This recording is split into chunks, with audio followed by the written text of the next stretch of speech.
Today's episode is sponsored by Some Edibles CBD infused products. That's SUM Edibles and can be found at someedibles.com. They have a variety of yummy treats, including vegan organic gummies, brown buttered chocolate chip cookies, and marshmallow cereal bars, just to name a few. For fans of the podcast, you can use the promo code WIFE, that's WIFE, to receive 10% off your order. Again, promo code WIFE for 10% off your order. So, head to someedibles.com today. Hi, everybody. Welcome to Drunken Housewife Reviews. I'm Sarah, the Drunken Housewife.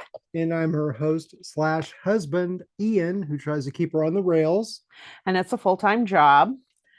We are here today with author Richard Meehan. Mm-hmm. Welcome to the show, Richard.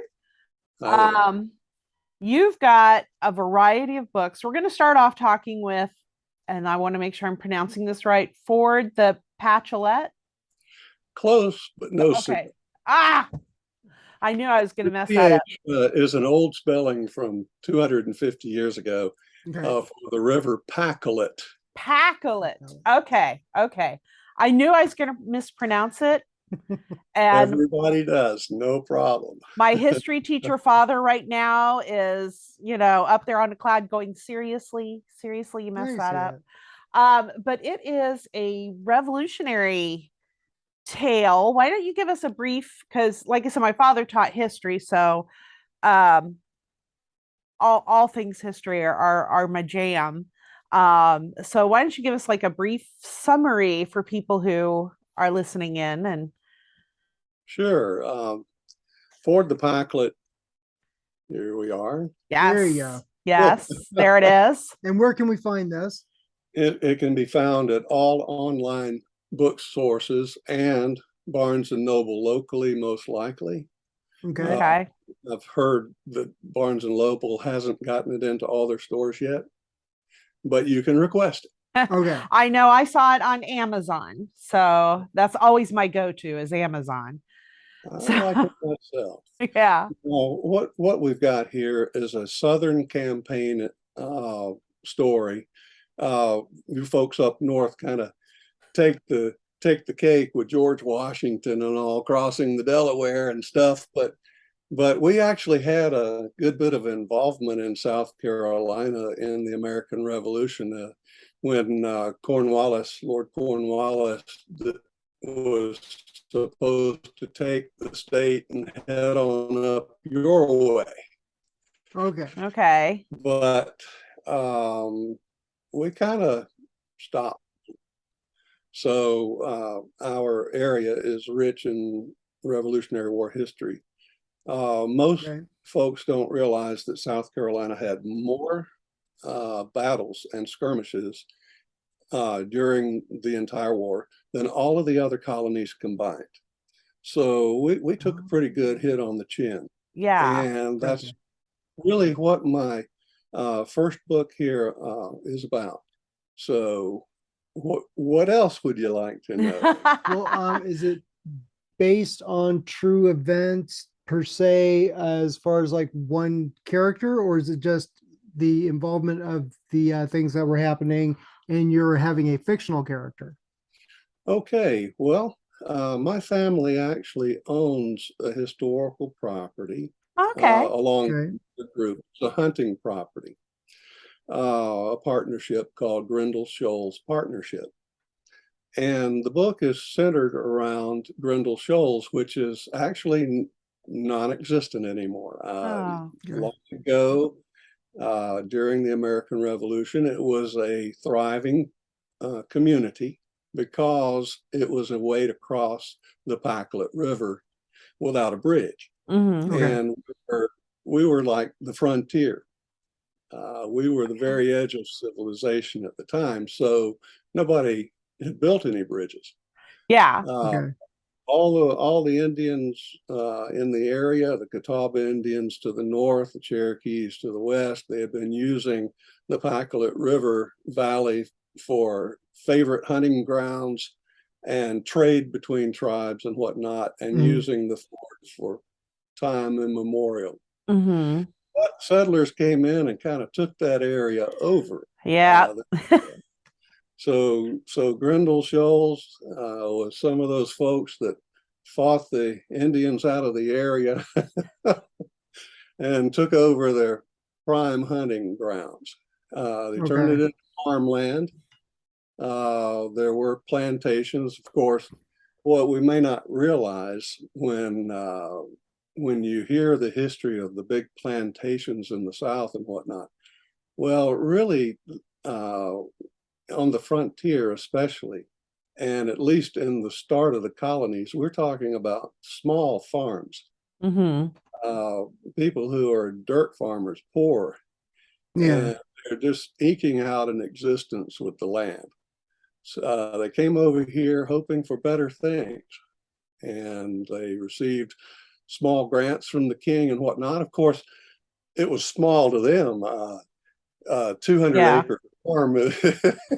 Wow. Large these days for folks. Yeah. But back then, those were considered small plots of land. But the area of Grindal Shoals had, 300 or 400 people at the most. Okay. Most of those had come from either up around your area, or they had come directly through Charleston from England to receive their bounty grants of land and start their little farms. So Grindal was fortunate because of the ford and being a centralized location for all this trading going on. Okay. Now, I limited the scope of this book to 3 weeks. We're talking about the happenings leading up to the pivotal Battle of Cowpens. Literally cow pin. Yeah. And that's what it was. But there are a lot of interesting names that came out of that era. So because we vacation, or well, not really vacation, but one of our favorite destinations in Indiana, you have to drive through a town called Gnawbone. So cow pens is nothing. We got Gnawbone up here, man. Yeah. Well, then you're going to enjoy the original name of the town of Pacolet. Well, there we go. The town of Pacolet was called Buzzard's Roost. There we go. Oh, there you go. There we go. Yeah. I like Buzzard's Roost. I don't, names are one thing that fascinates me. It's like, how did they come up with this name? What led them to name? Because I know one area here in Indiana was called Honey Creek. And I'm like, why was it called Honey Creek? And it is the dumbest story ever. And it was during, I want to say the Civil War. A honey tree fell into the creek. Boom, now it's Honey Creek.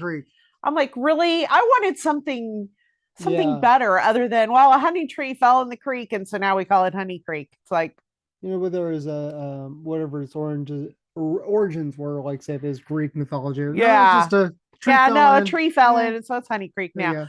But I do love looking into like the history of why places are named what they are. And like I said, sometimes it's a great story, and sometimes it's like, well, a cow licked me there, or a buzzard was roosting up there, and now it, that's what we call it now. And it's like, that's a legitimate way to name a place, I guess.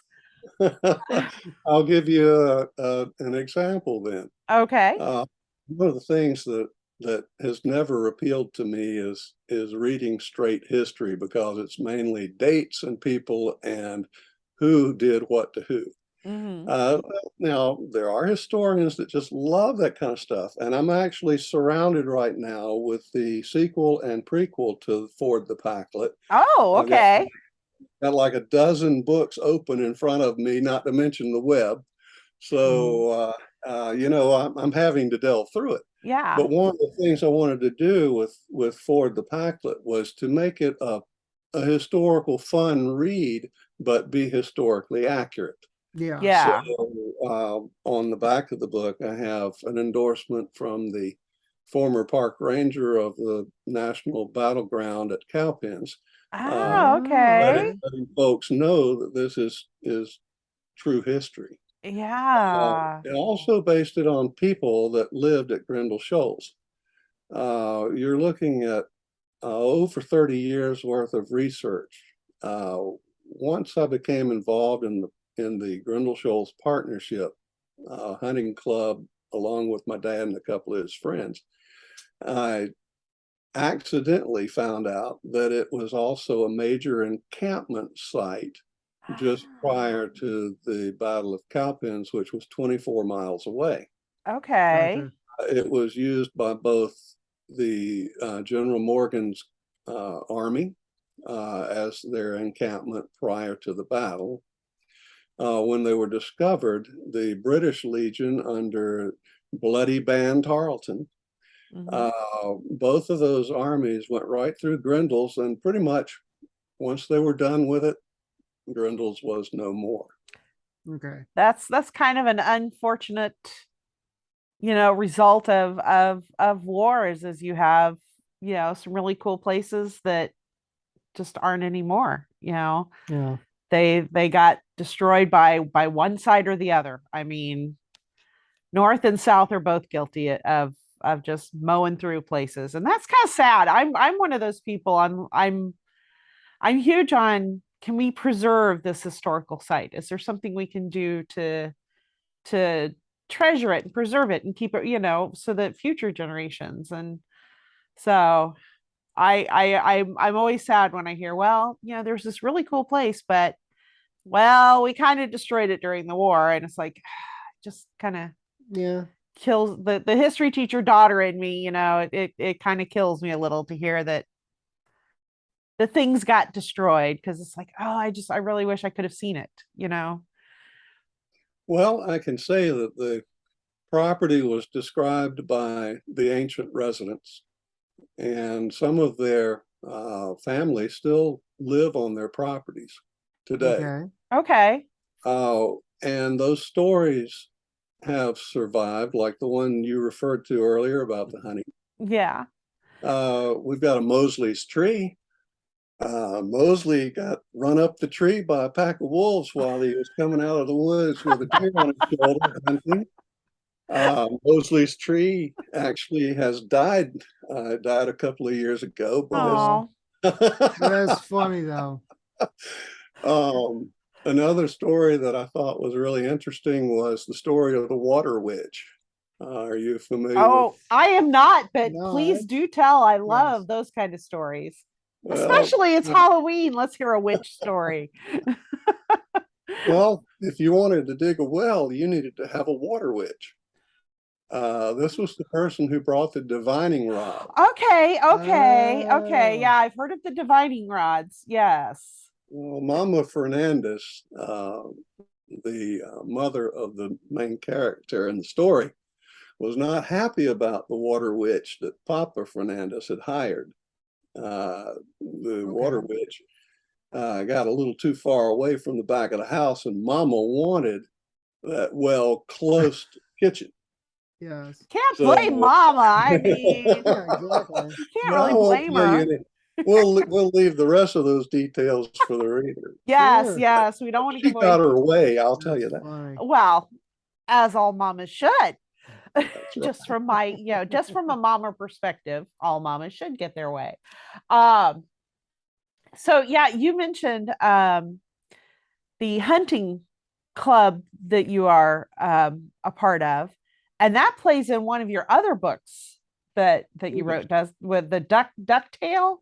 Sure does. I'll hold up ducktail for you. Yeah, there you go. And that's sort of an autobiographical book. Yeah. Basically the teachings that your father, the wisdom he imparted, I suppose, during hunting trips and so forth. Am I correct? That's correct. It's a coming of age story. Okay. It could be considered history too. See how old I am? I mean, once you hit a certain age, yeah, because I know we've been in museums where they have on display toys we played with as a kid, and it's Oh like, yeah, really? Come on. are we museum Come on. exhibits now? Is that how old we are? That's right. Well, I can at least tell your folks that might consider the possibility of this memoir that it is a funny Southern tale. Okay. Okay. If you want some good old Southern boy humor, you'll find it in this book. You know, sometimes those are the best. It's just sometimes your true life is incredibly funny. There's just no way, incredibly entertaining. There's no way around it. So, well, you've always been taught that you just be positive. Yeah. That's right. So yeah. make So the best of what you got. exactly. But you've written two different sort of autobiographical with the janitor's closet. Oh, you've been on the website. I do That a one little actually touch is of supposed- research. I Ah, do a little touch of research. Yes.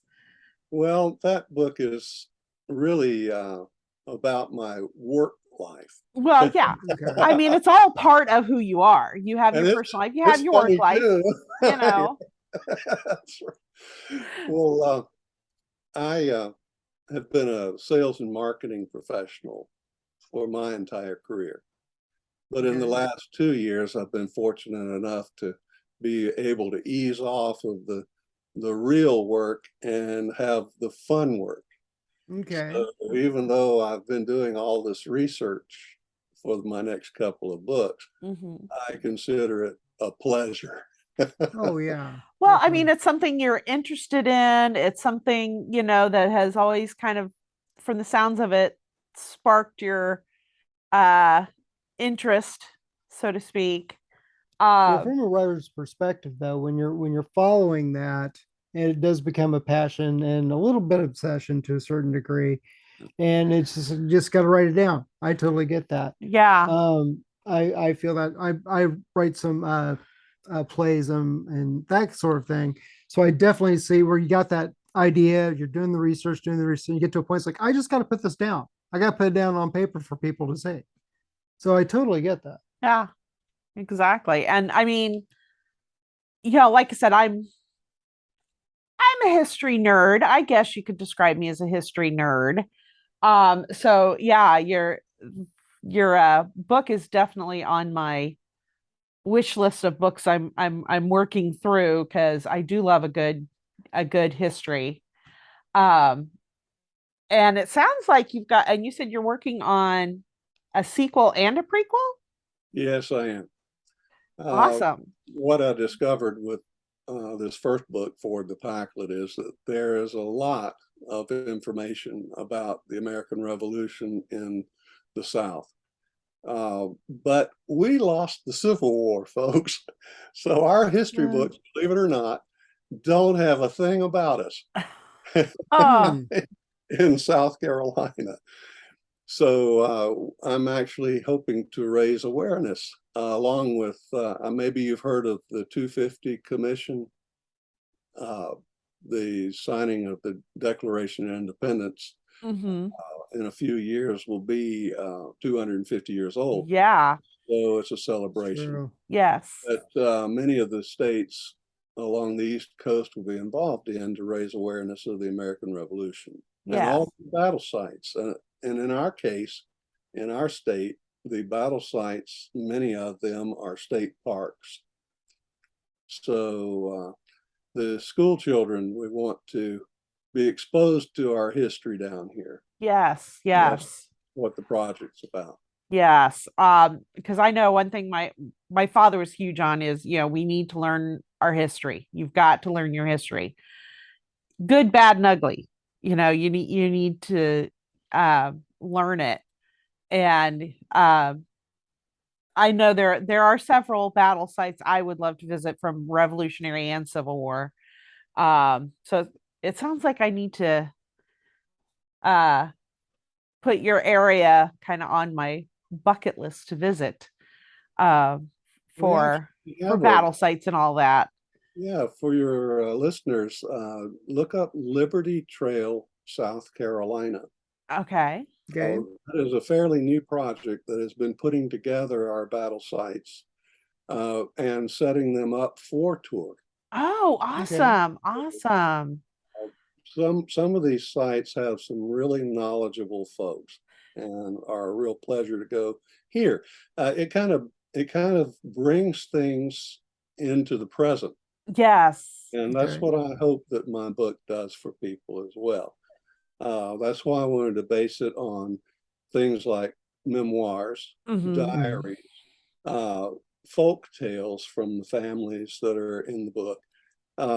Their pension statements and government records are out there for people who really want to dig. Yes. So I confirmed, that they existed. I confirmed if they served or not, if they served at their ranks. So sure, and I'm really enjoying our battle sites. Yes. But you mentioned diaries and stuff like that. I mean, that to me, that's kind of something that we've almost lost with technology is people keeping. I mean, now we have blogs and stuff like that, but just the actual written word, actual written, diaries and letters and stuff like that. It's it's almost like I would say would be a dream job of mine to be the person that gets to crawl through the attics and find great great grandma's diaries and letters and stuff like that. That just I don't know. I've read all my grandmother's diaries and absolutely love because she lived through World War II and all of that and yeah, I can only imagine what diary entries from the Revolutionary War would be, just be absolutely fascinating to read. Well, perhaps you have a family Bible. Um, Somewhere in this world, I know of one family Bible from my mother's side, but it's this thick and written in German. Well, they probably births and deaths in the Bible for sure. Some of the family Bibles also contained the family stories.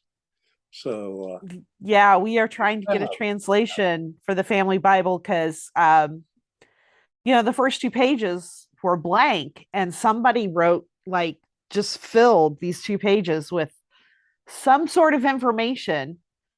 And unfortunately, nobody speaks fluent enough old German. Yeah. To translate because it's old German. We're talking early 1800s German. And so we're like, we have to find a professor somewhere that can translate all that for us. Well, maybe you have one listening now. I know. If we do, contact me because we really need it. I do know the one thing that I am so happy I did with my mother, particularly before she passed. And this is something I recommend to everybody. Dig out all the old family photo albums and sit down with your mother or your grandmother or whoever and label all the people that they know in all those pictures. Because when it comes to doing your ancestry, because that's another thing I'm really into, having those names really, really, really helps. And then future generations can be like, oh, okay, this is somebody I was related to. So yeah, just a little tip from me to whoever's listening. Label the family photos. Yeah, I'm going to add on to that. Yes. Think of yourself without electricity. And remember that if electricity ever goes away, you're going to be right back where those American Revolution folks were, and they need to write on some paper. Yes. Yeah. Exactly. True. So I keep paper records, and even in business, I keep all the paper records. You get asked at the grocery store, "Do you want your receipt?" Well, yeah, I want my receipt. Electronics, I love them. I'm an electronics kind of guy, but when the power goes out, you're in the dark. Exactly. Exactly. Because I think people are like, oh, well, we've got,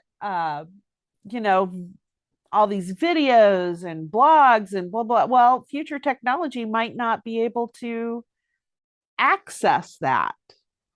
Might not be able to open up that file that you've made. So, little paper file somewhere would be a great thing. A great thing. Absolutely. So, yes, yeah. I'm grateful for living now, though.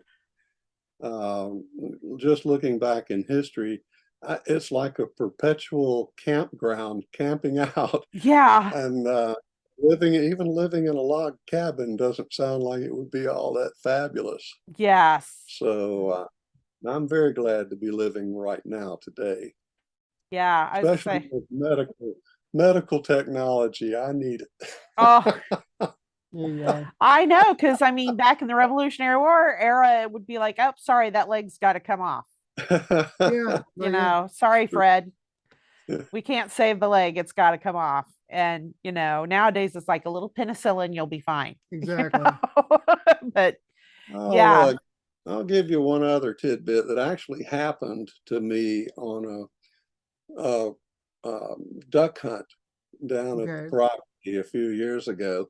It's actually described in Ford the Packlet for the main character. I had to use the scene. Around here, we used to have, bears, and we used to have what they thought were tigers. Tygers was the way it was spelled. Which were really mountain lions, cougars. Yeah. Okay. We had wolves, foxes, all that kind of good stuff. But Spartanburg and the county's getting pretty populated these days. So theoretically, we've run all these things out of the area. Well, my family saw a bear in our backyard a couple of years ago. The thing was almost 4 feet high. Wow. At the back. Oh my gosh. Wow. Okay then. Wild boar. Wild boar. But one of the things in the book describes the tiger. You need to run up on a tiger sometime coming out of the woods. That's an experience. Oh yeah. I'm gonna pass on that and the bear and the wild boar. Wow. Okay then. Yeah, my idea of Hi roughing there. it is no room service. So that's just, my idea of roughing it. Because It's been a while since we've done that. I grew up, my dad belonged to the National Muzzleloaders Association. Oh. And so I grew up camping every spring, and it was camping. I mean, it was, no running water, no indoor, plumbing, no. And that was taste enough for me. I'm like, no, I want all the modern conveniences. I want indoor plumbing. I want AC. Tell me about your area a little bit. I've never been up where you are, so did you beautiful short sleeve weather today, or gorgeous weather today? Indiana, we have basically 3 seasons. We have spring. Oh my God, you're gonna melt. And then we have like fall, winter that all goes into one season, because one quick swoop. Yeah, actually. Just because you're like, oh my God, you're gonna melt, you're gonna melt, you're gonna melt, you're gonna melt. It's 30 degrees. It's there's no when you're gonna melt days, how high of a temperature? It's not the heat, it's the humidity. Oh. It'll be anywhere from 75 to 80 at the beginning of October. But weird thing is it'll drop down to 40. So it goes from 40 to 80 all in one day over a period of days. Yeah. So it's a weird thing. Yeah. But like in the summer, we get into the high 90s, but then our humidity is 100%. Cool. So sounds familiar. Yeah. Yeah. So and I love trying to describe what it's like living here to people who've never experienced humidity, because it's like or something like that. Yeah. The air you're breathing, go into a steaming, like turn on your shower, hot water, get the bathroom full of steam. Now go in there and breathe. That's what it's like. But make sure it's a sauna as well. Yeah. Exactly. Yeah. 98 degrees. Yes, exactly. Exactly. It's Sounds like, close. yeah. But Yeah. then the opposite, I had never experienced a dry heat. So I go to Vegas where it was 110 when I was there, but no humidity. And it was really weird because I'm like, it doesn't feel like it's 110 to me. If it's 110, I should be dying right now. Yeah. But in Vegas, without the Yeah. humidity, it's a completely different animal. It's just, Doesn't seem as hot, does it? yeah. I'm like, I can do this. I can do this. All right. Strangely enough, you circled back around to one of the problems that the British Army was experiencing in South. Oh, yeah. Just Yes. imagine that. They were not used to the heat in the summer in the South, Yes. and they were falling out from heat stroke and dying. Oh, yeah. Exactly. So, we have, say, 95-degree weather for the month of July. The humidity gets 82 to 85%. So you Yeah. And it's, if you're not Yeah. used to that, fun. I know, because it was cracking me up recently. The UK had their own little heat wave and they were just losing their minds. And Because we're they over never here in the had United experienced States that. going, Yeah. that's nothing. You're not experiencing anything. But then you get to thinking about it, they're not used to it. They're not set up for that Yeah. with, no central air conditioning and all of that. And I think it's kind of a reminder of, yeah, back then, here they come from the UK where it's 72 is a warm day for them, and in the And swamp they're lands, just falling over from heat stroke. yes, Yeah. That's just crazy. I think it's something that a lot of people don't think about. Well, I know that my parents and my grandparents and everybody before them grew up without air conditioning. They grew up without TV. Yes. And I was born in 1960. Until I was 8 years old, we didn't have air conditioning, but I can't live without it. Oh, I yeah. cannot live without it today. Once you experience that, yeah. Yeah. It's kind of Yeah. like when we went from dial up to cable. It was like just no comparison. Let's get done with the old thing. Oh, yeah. Yeah. Because I know my parents tried to go back to, I don't know if your parents had this, an attic fan. Oh yeah, I'm in a house. I can point to my attic fan right there. There you go. Yeah. And my parents tried to take us back to that. Uh-oh. And I'm like, no, you've given me AC. I want AC. We are not turning off the air conditioning when it's 95 degrees outside. Oh, but if we turn on the attic fan, look, I'm not Amish. I'm not living without my air conditioning. You can have the attic fan on when I'm not home. Y'all just go ahead. But yeah, got to have that air conditioning.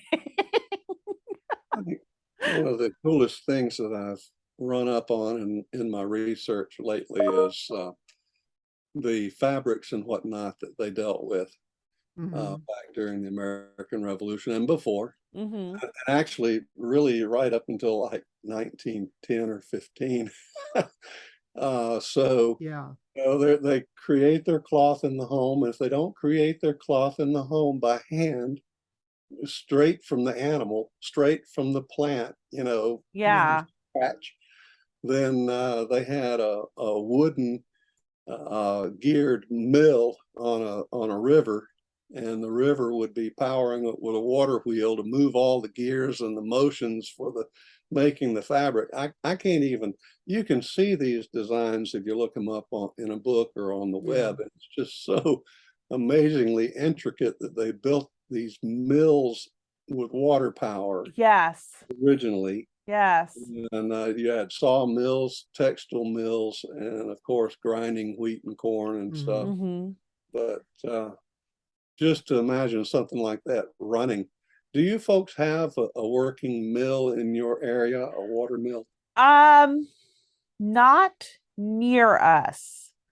Um, there are, I'm trying to think. Because I wouldn't be able to tell you. Yeah, I want to say either going either north or south, like towards, because to the south we've got the rivers, and then to the north we've got one of the Great Lakes.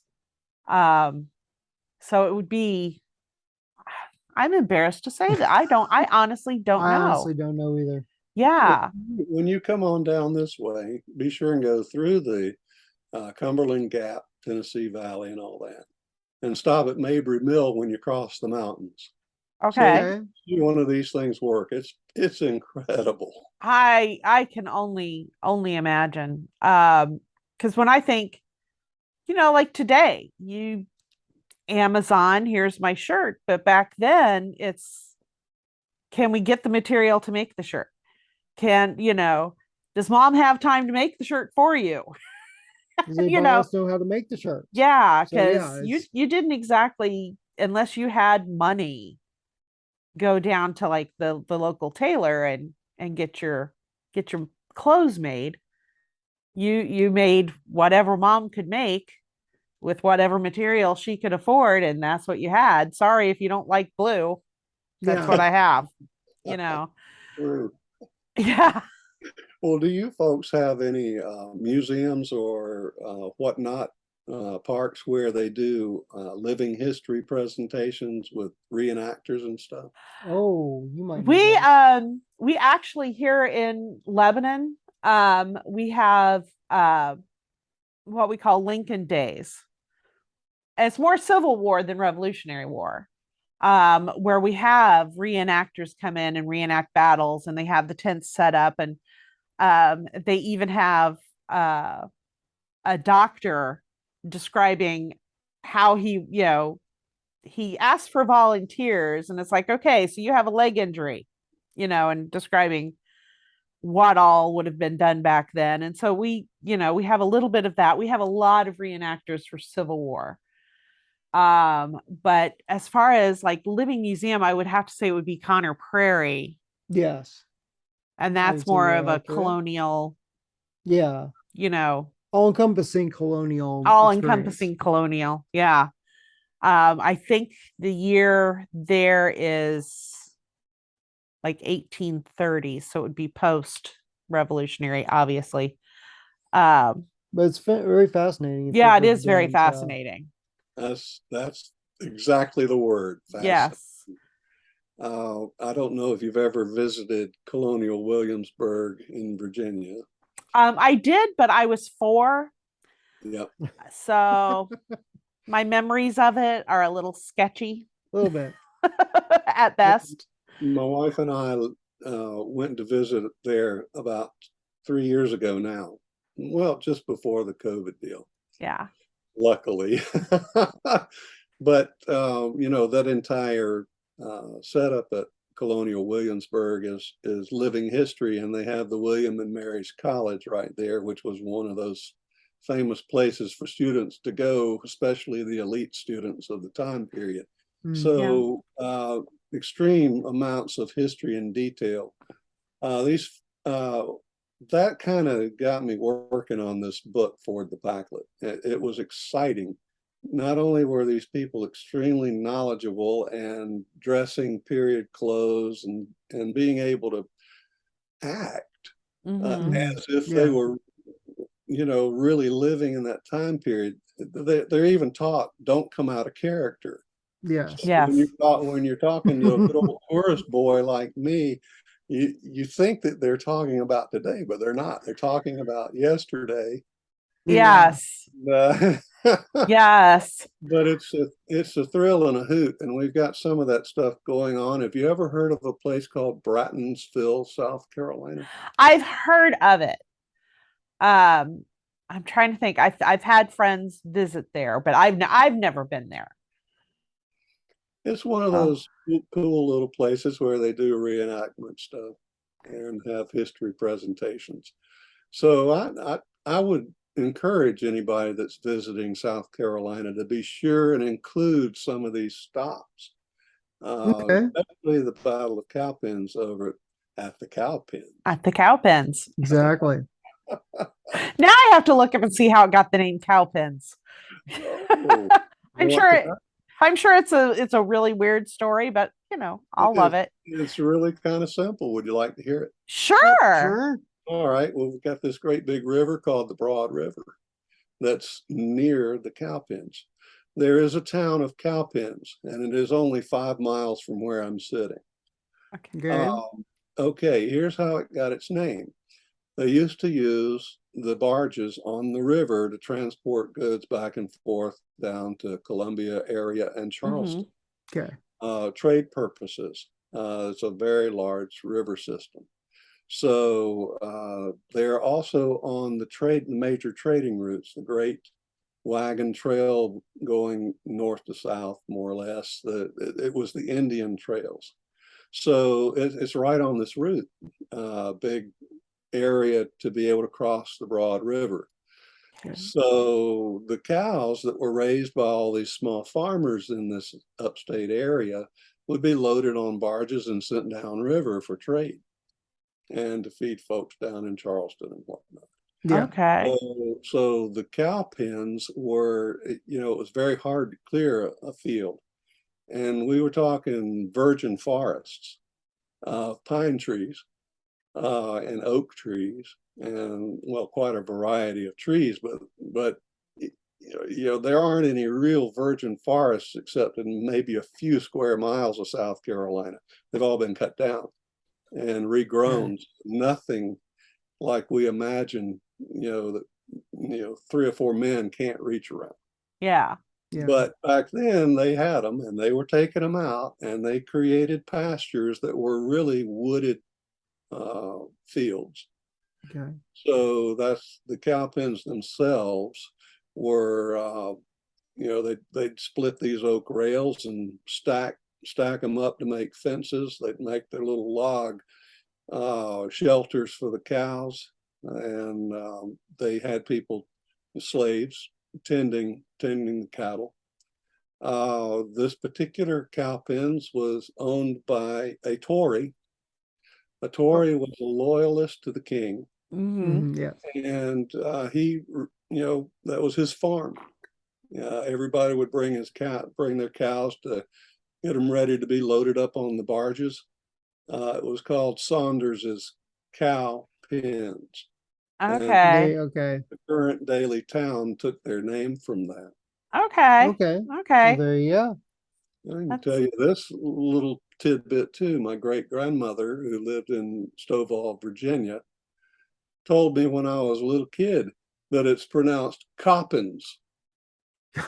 Now, how she even knew about the Coppins, I don't know, because she wasn't from South Carolina. I'd love to ask funny. to one day. I know, because there's a town that we pass on the way to his parents' house. It's spelled Chili, which you would think would be pronounced chili. Yeah. Chili. Chili. And I'm like, how in the heck did it get to be called Chili? And I have yet to find a reason anybody can state as to why it's not pronounced chili. What's funny too is nobody knows either. Nobody knows. Nobody knows why. They're like, oh, I just didn't notice it before. Chili. Oh, chili. Okay. They just weren't even putting two and two together at times. Like, oh, now that you mention it, no, I see it. Yeah. So every cool story like Cowpens, there's Chili. Yeah. I suppose that's how they came up with the name for Camden, South Carolina. Camden was originally called Pine Tree Hill. Oh, okay. I'm assuming there were a lot of pine trees in the area. I would think. Well, not anymore. Well, yeah, not anymore. We still do. One of our major exports is pine trees, actually. Pulpwood made from pine trees. Oh, okay. There you go. There you go. That. This is usually the time that we give you a chance to promote away. You have a website. Yes, I do. Let me suggest then, as for the Ford the Packlet folks that would like Yes. Revolutionary War historical fiction that is accurate, it is fordthepacklet.com, but don't forget the spelling. with the CH. Yes. FordThePacklet.com will tell you about everything you need to know, except, well, it tells you this too. For the teachers, these are the standards across the country that this book would meet from eighth grade on. So it makes a great teaching tool to help eighth graders and older understand what it would have been like back then. Okay. We lived in one of these small communities on the frontier. So that's been one of the greatest pluses that I've got about the book. This one also is an award-winning novel, so I think they'll enjoy that. Yes, definitely. Definitely. Okay, as far as the memoir, both, I think For the Packlet would make a great gift at Christmas, but for folks that enjoy true stories and funny stories. Yes, I'm one of those. And thought-provoking stories and some wisdom from, in my case, my dad. Everybody has one of those people in their families that they look up to. Yes. And they have grown up with and learned some true wisdom from. Then they would enjoy my Ducktail book. It also would make a great gift at Christmas time. For the rest of those books, please visit my publisher's website at nogginuniverse.com. That's noggin as in your head. Yes. Oh yeah. Yeah. I love that because I was like, at first when he sent me the link, I'm like, he's on Noggin TV. And I'm like, wait, is Noggin TV even still a thing? And then it's like, no, wait, it's Noggin Universe. Okay. I've got it now. Nogginuniverse.com. Yes. Got it. Yes. And I mean, you've got a little bit of everything, a little bit of something for everybody. You've got the historical with Ford the Packlet, the autobiographical, you've got some sci-fi, and then you were in a couple of compilation novels too. Yeah. One was called Port Nowhere, which was a science fiction novel, short story collection. Okay. And another was, let's see, I'm drawing a blank on my own book. Well, I hope you can edit that out. Sure. I've got The Thing in the Tub Children. and Tales from Omega Station. Yes, thank you so much. Omega Station. That's another anthology, which includes some of my works. Okay. I've gotten some good comments back on the science fiction short stories. Yes. I haven't tackled a full, novel-sized book on that yet. I'm too interested in the American Revolution right now. You just got to go sometimes where your heart leads you. Exactly. And it just sounds like your heart's leading you to do this whole, historical. And like I said, it's definitely on my list. So yeah, for anybody looking for your stuff, the mynogginuniverse.com. You can also find some of your books on Amazon, Barnes and Noble, wherever you can find books. Yep. You can always ask for it. Yes. Yeah. So, and definitely look into your stuff. Well, thank you. I really appreciate you having me on your podcast. No problem. Oh yeah. We enjoyed having you. This was fun. Yeah, any chance to talk a little history, I'm down for. But yeah, so Ford the Packlet for any teachers out there. You've got the standards, and that's fordthepacklet.com, correct? That's correct. Oh, all right. So throwing a little education at you as well as some entertainment. It's always a good thing. You might learn a thing or two. And just let us know when you have something else going on that you want to talk about before you do it. Yeah, when the sequel or the prequel or whichever one comes out first, let us know. We'll have you back on to discuss that. But in the meantime, this has been Richard Meehan, author of Ford the Packlet, DuckTales, the janitor's closet, that, he's got a little bit of everything for everybody. So check him out. And it's been a pleasure having you on. I look forward to talking to you again. All right. Okay, that was Richard Meehan, author, For the Packlet. I'm finally saying it correctly, which is an amazing historical novel. Teachers, check it out. You might be able to use it in class. He's got DuckTales, The Janitor's Closet, which are his autobiographicals. He's in a couple of compilations. What? Is DuckTale. DuckTales. What did I say? No, DuckTale. You can't put an S on it. DuckTales is something different. DuckTales is something different. DuckTale. So lose the S if you want to search for it. Lose the S. Sorry about that. Anyway, check him out. His stuff's on Amazon. You can go to the website, mynogginuniverse.com. Just Noggin Universe.